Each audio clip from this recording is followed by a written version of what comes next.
Hello, everyone. This is your host, Ben Carson.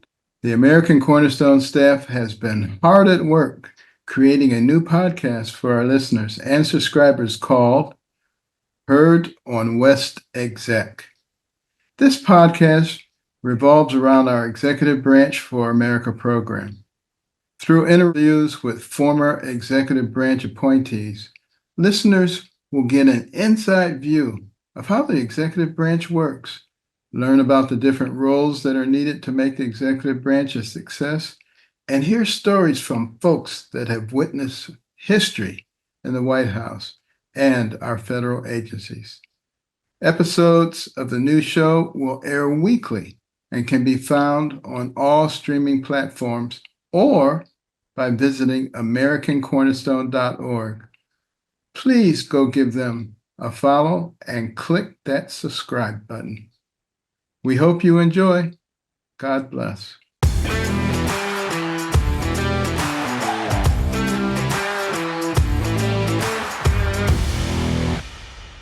Welcome to Heard on West Exec, the podcast about everything you need to know about working in the executive branch. Brought to you by the American Cornerstone Institute Executive Branch for America program. I'm Evelyn Lim, Vice President of Policy and Programs at the American Cornerstone Institute, and I'm so excited to have our distinguished guest, Ambassador Rick Grenell, joining us on the show. Welcome, Ambassador. Thank you for being here today. Yeah, thanks for having me. It's a pleasure to be here.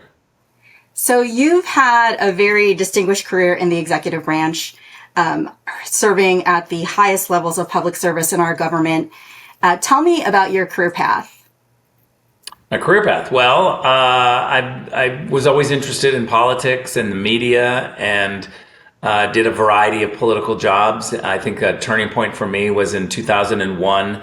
I became the spokesman at the UN for the U.S. mission to the UN. So I worked for 4 different U.S. ambassadors to the UN. I saw a lot of different style. I saw wars. It's a multilateral institution of 193 countries. So I saw a lot of different styles of diplomacy, what works, what doesn't work.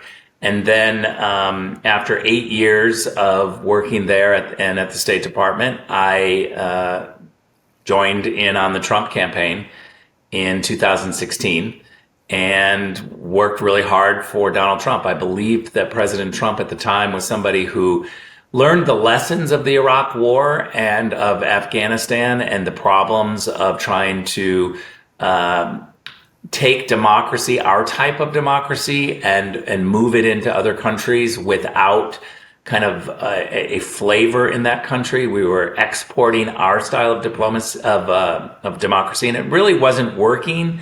And we had all sorts of problems, and I think very few people were able to see it and adjust. And Donald Trump was one of those people, and taking on the system.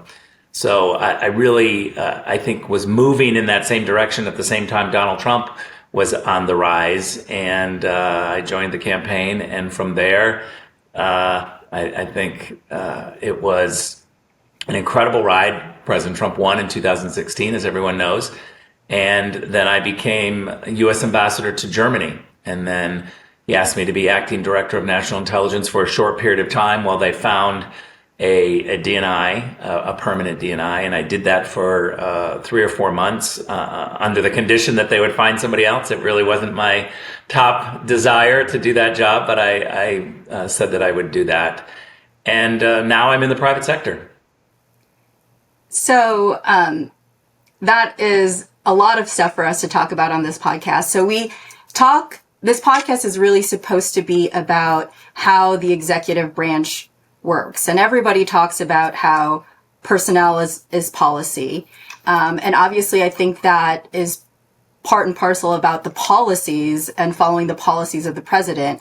But I think it's also about a person who can execute on those policies. And you talked a little bit about serving 8 years at the UN and then eventually becoming ambassador.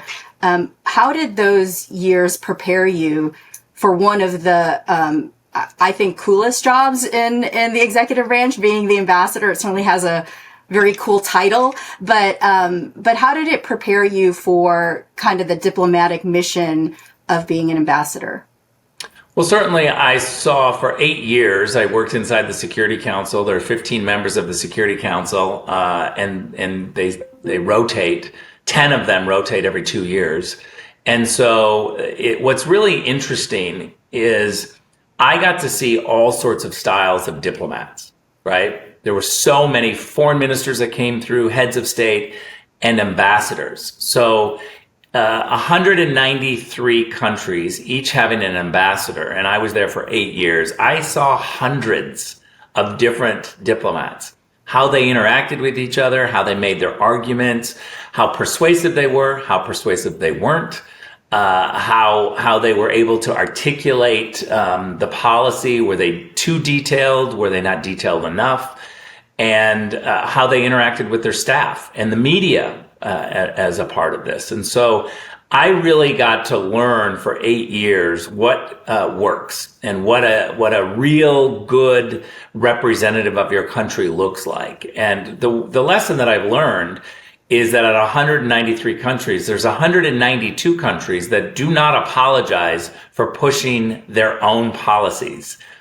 It's one country that gets in trouble when we put ourselves first, and somehow we're called radical for putting ourselves first. But that's a crazy idea at the UN, because at the UN, everybody puts themselves first. I've been in tens of thousands of diplomatic meetings, and I've never been in a one that doesn't start and finish with the other country asking America for something.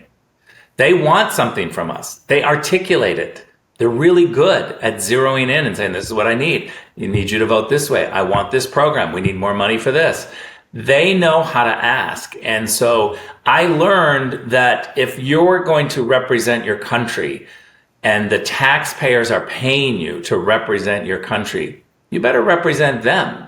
You don't represent elites, and you don't try to go there and be somebody that's trying to represent the country where you're going to. There's this whole concept at the State Department that if you're the U.S. ambassador to Germany, for instance, that you should be U.S., not Germany. You're not going there to do a travel log and to talk about how great Germany is. They have their own ambassador in Washington who is pushing how great Germany is and what people should be doing and thinking about Germany.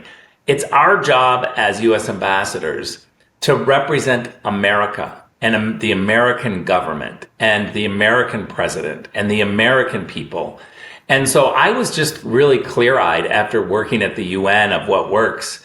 And I became that ambassador that really was unapologetically representing America. And I remember one time when many in the German media didn't like it. They didn't like having somebody who was so forceful and advocating for America, because they were used to people coming there and trying to say how great Germany was and how, wonderful the relationship was, and really glossing over some of the problems. And so when I became very forceful representing Germany, I remember this being an issue in the media and it coming up in one of Chancellor Merkel's cabinet meetings, where one cabinet official was complaining that, that ambassador from America seems so strident. And the reaction from Chancellor Merkel was really interesting, that she ended up saying to the cabinet, this is what our ambassadors need to be like. We need to be much more forceful. He is just representing his country, and we need to be thankful that we know exactly what the Trump administration believes and is saying. There is no beating around the bush. She valued that. Now, ultimately, I'm not sure she valued every part of that, but I do know in cabinet meetings she pushed back.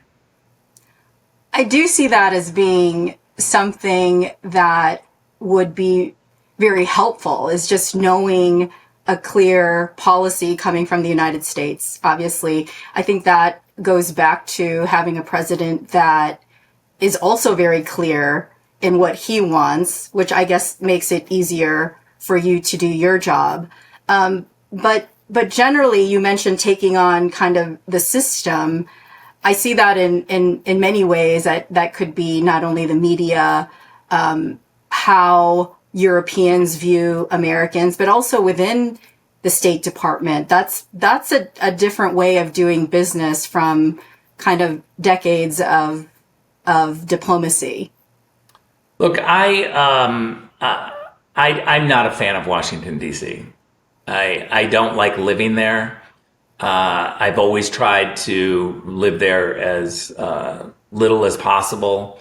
I don't like to be a part of the system. The people there, I feel like, are very one-dimensional and not very friendly and not very trustworthy. So I've always chosen to live outside of Washington, even though I've been working for administrations and working in politics for more than 25 years. I value the reformers on the outside. And one thing that I will say is, I think the American people need to really understand that we're never going to get the Washington, D.C. types to reform themselves. It is just not going to happen. All of the people that live in Washington, D.C., the reporters, the lobbyists, the bureaucrats, politicians, they all want Washington, D.C. to be the greatest, best city. It's why they cheer for the sports teams in Washington and they wear Washington sports hats. And now we have generations of people who call themselves Washingtonians. It's a whole city unto itself. That was never the founders' concept. It was go to Washington and represent the rest of America and then go home and let someone else bring their skill set. That's the Jeffersonian principle of Washington, D.C.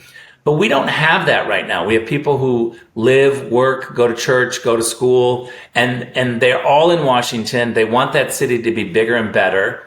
And it's never going to see an economic downturn because the people voting for budgets and more money and more programs all live in Washington, D.C. It would literally be like coming to Los Angeles, where I live, and coming from the outside and saying, here, I've got this great idea for all of you people in Los Angeles. Let's get rid of movies. And no one would do it. They would shoot you. they would crush you. And the reality is that we on the outside of Washington have to understand that Washington, D.C. is never going to reform itself.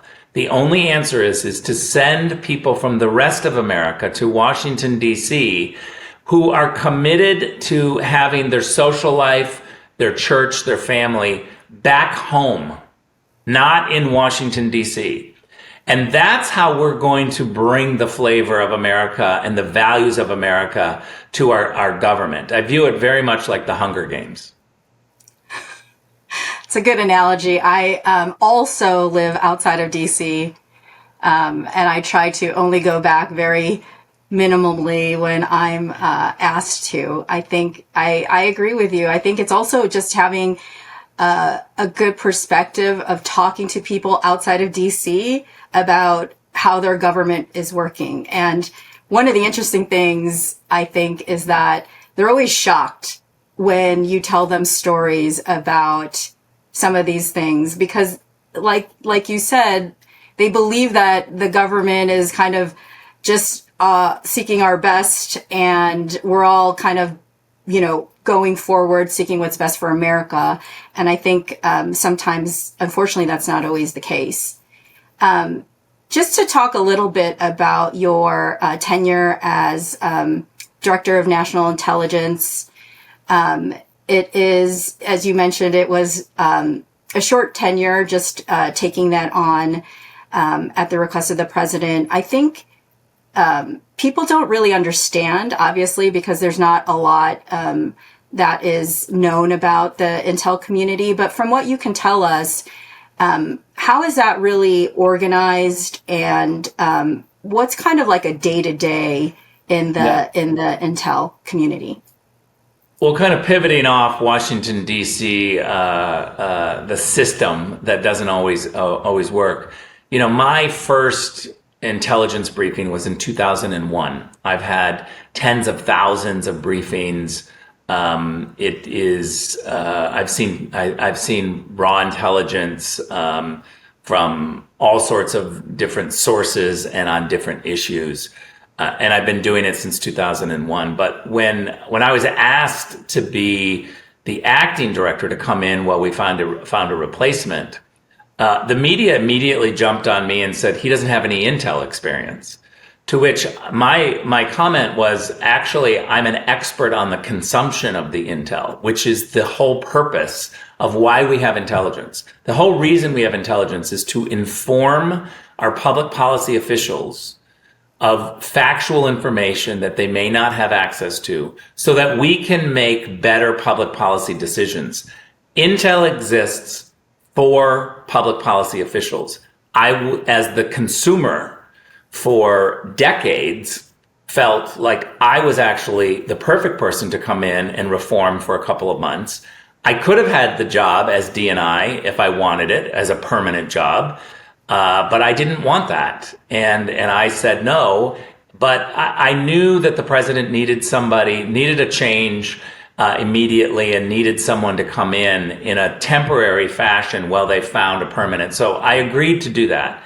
And the Vacancies Act requires you, if you're going to be in an acting job, to be Senate confirmed in something. And so because I was Senate confirmed for U.S. Ambassador to Germany, I had to keep that U.S. Ambassador to Germany job while I was acting. So I technically was doing both. It was during COVID, so we were kind of all truncated, but I was doing both jobs. So I came into the DNI position really free to do the right thing. And on my first day, I was given by the team 5 or 6, I can't remember the exact number, 5 or 6 reports that the American taxpayer had paid for from outside groups like Ernst & Young and some consulting firms that had looked at the Office of the Director of National Intelligence, and they had come up with, outside groups, nonpartisan, had come up with some ideas of how to reform ODNI. Remember, the ODNI group was formed after 9/11 because our intelligence agencies weren't talking to each other. And so the bureaucrats in Washington said, hey, we have too many bureaucratic institutions not talking to each other, so why don't we create another bureaucratic institution? I think it was a dumb idea, but I was not a part of that. So it in theory was designed to be 200 people that was going to coordinate. They would coordinate between the interagencies. It behemouthed and blew up into 2,500, 3,000 people, and it became a competitive body to the intel agencies, not a coordinating body. And so these reports were pretty clear of trying to reform it. And on my first day, when I was handed these reports, and the career staff said, you should read these because this is the problems that we have, and these are the solutions that have been recommended by outside sources, I took them home. Over the next couple of days, I read them, and there was a theme to all of the different reports. There were the same things that they were saying are the problems. And so I started implementing those. Boy, did I hit a wasp nest in Washington, D.C., because Adam Schiff and all these crazy lefties came at me saying, why is this temporary political guy doing politics at ODNI? And I couldn't get real journalists to report the truth. And I kept saying, these aren't my ideas. These are the ideas that the American taxpayer has paid for time and time again.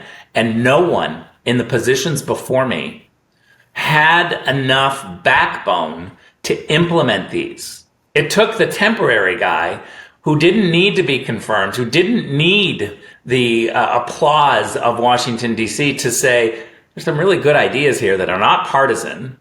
And so I began to make those changes. Another change that I made was there was an individual, who I'm not going to say his name, but there was an individual running one of the counterterrorism centers that everyone was complaining about. Everybody said he was terrible, and really the reports on him from his deputies and the people down the way were really terrible. And the career people asked me to get rid of him. And so I did. And I replaced this career guy who had terrible reviews and wasn't doing his job, with a woman who was the number 3 person there, not the number 2, but the number 3, who everyone told me was really running the place and was really smart. And so before I replaced him, I called her in and I said, hey, you're getting great reviews. People love you. They think you've got great ideas. Do you want the top job? And she was like, oh, I'm like the number 3 person. I think I'm supposed to move up to 2 before I do that. And I was like, oh, no, those are Washington rules. Those aren't my rules. And so I said, if you want the job, think about it and let me know. She came back to me the next day with I can't remember if it was 1 page or 2 page, but a memo that said, here are the things that I would do to change this place. This is what needs to be done. She was so thoughtful. She was so prepared. She just needed a little push. And so I gave her the job. And do you know what the media did? The media attacked me for firing the straight white guy and not promoting the woman. And I thought, here is an upside down world in Washington, D.C., where the gay OD&I leader just hired a woman, and somehow I'm getting hit because I went after the white guy. It was unbelievable. And yet it's so typical of Washington. I tell you that story because I've learned the lesson over time that you have to do the right thing and you cannot care what the criticism is from the crowd, especially the crowd in Washington, D.C. I actually think that when the crowd in D.C. attacks you in a very strong way, it's because you're over the target. You know exactly what the problem is, and you're zeroing in on it, and they are threatened. So in many ways, if I'm being ignored by the media, I think it's probably because I'm a seat warmer and I'm not trying to reform the place. I can tell you, as someone who lives outside of Washington, D.C., who will never run for political office, I am somebody who believes that the American people are filled with common sense, and they want Washington, D.C. politicians to be filled with common sense. They don't want this gotcha style of not being thoughtful, of splicing one person's comments and pretending like it's the whole story. And I go to Washington, D.C., and I put on my hat to represent the American people, not to represent Republicans or Democrats or Californians, but to represent everybody to the best of my ability. And to me, that means bring common sense. Just think about what's good for the American people and be brave. That, unfortunately, is a very hard, I think, thing to find in a lot of people. Not if you had the upbringing that I did from my mother. If you were raised by my mother, you would know that is an easy thing to do. She's raised 4 kids, and they're all strong, and she demands that you do the right thing. That's amazing. I just wanted to ask one more question. It's one that we ask all our guests on this show, and because a lot of people who want to listen to the show, who are listeners, are thinking about joining the executive branch. And so what would be your best advice for somebody who wanted to go into the diplomatic corps or into the intelligence community? Look, I think the answer to every question in the world is always balance, is to try to make sure that you stay in a symbiotic, balanced state, right? So you don't go too far overboard on anything. And that's, I think, I'm a Christian, and that's part of the idea of Christianity is grace every morning, a restructuring, a resettling, trying to figure out what did I do wrong yesterday. And I love the concept of new mercies every morning. And I think I try to apply that to your career and to your life and to your friendships, is to seek balance. And so I think it's a long answer to say, I do believe that people should do public service. I think that you should get a job in Washington, D.C. with an administration that you believe in. But don't get trapped into one thing where you just do one thing your whole life. This ride that we call life is so cool and amazing, and you can do a zillion different things. So do it all. Try to go into business. Try to go into politics. Live life loud. And I came to that conclusion after I had non-Hodgkin's lymphoma stage 4 in 2013. It was a terrible disease. I thought I was reaching the end of my life in 2013, and I beat it. And I beat cancer, and I'm a better I never want to go through it again, but I'm a better person because of it, because I live life with no regrets, and I try to look at all the different things in the world and say, I'd like to do that. I'd like to try that. Why can't I pursue that? So I'm not always successful at it, but I certainly am trying, and I think that people should do that. If you're sitting at home and you think it'd be cool to work in the Intel community, go do it. You can do it. You can go work on a campaign. You can go apply. But, it's about who you know, network, be very aggressive about meeting different people. And you can do it and see if you like it. If you don't like it, go do something else. Well, I think that is great advice. Thank you so much for joining us. It was a pleasure getting to know you better, getting to hear all of the amazing things that you worked on in both the Bush and the Trump admin. And hopefully we can have you back on sometime, because I think there's a lot to talk about. Awesome. Thanks for having me. All the best.